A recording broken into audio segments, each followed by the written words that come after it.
So a little bit of context to why I have 300 assignments. Well, if you guys don't know, I'm homeschooled, which unlike regular school, I don't have any sort of online classes or teachers. Everything I handle by myself.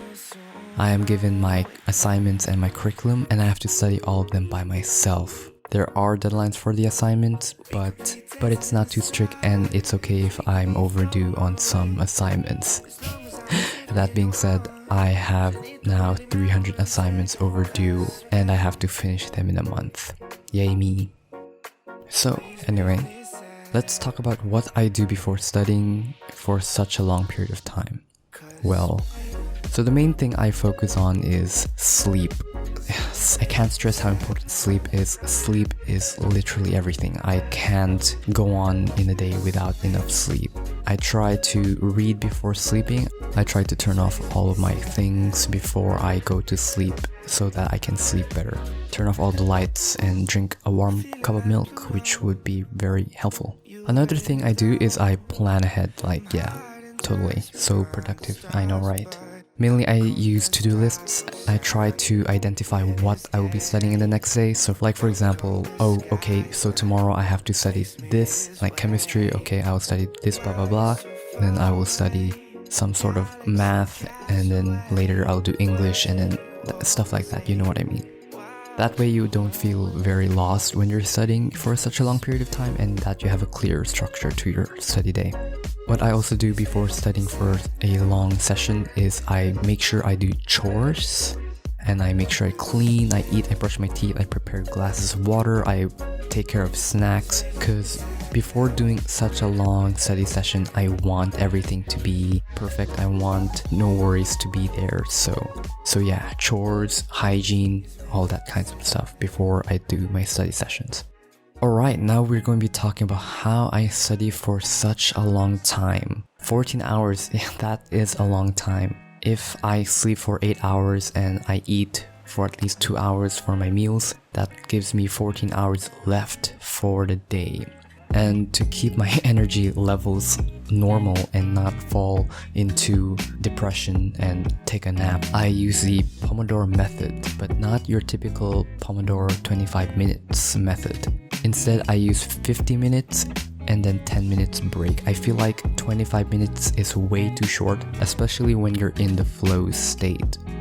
Another thing is to minimize friction points. So what I mean by friction points is that when you're in the flow state or when you're studying, you're kind of in the flow. I try my best not to have any distractions or anything that can bring me off the flow state, because the hardest thing about studying is starting. But if you still can't focus, this is why setting up your environment is very, very helpful. That's why I mentioned about doing chores and taking care of my hygiene before studying, because I want to minimize the friction points. I also use the Forest app because it is very useful for me to not get distracted in using my phone while studying. And lastly, the reason why I'm able to study for such a long time is honestly because I like studying. Studying is such an integral part of me. It's kind of cliche, but I love learning things. It's such a great thing. So yeah, I guess that's why I want to be in medicine as well. Alright, so the next part we're going to talk about is motivation for studying. Here we go. So one thing I learned about Mark Manson's book, The Subtle Art of Not Giving a Fuck, there's one epiphany he reached, and that was action isn't just the effect of motivation, it is also the cause of it. And it's kind of true. Usually I get motivation from starting things. I don't start things because of motivation. Yes, that is true sometimes, but most of the time when I just start doing something without any sort of motivation, that's when I get inspiration to continue doing this action. So you just have to start studying. There's no other right answer to this other than to just start. And after starting, you're gonna overcome the friction point and you're just gonna be in a state of flow, which is going to be great.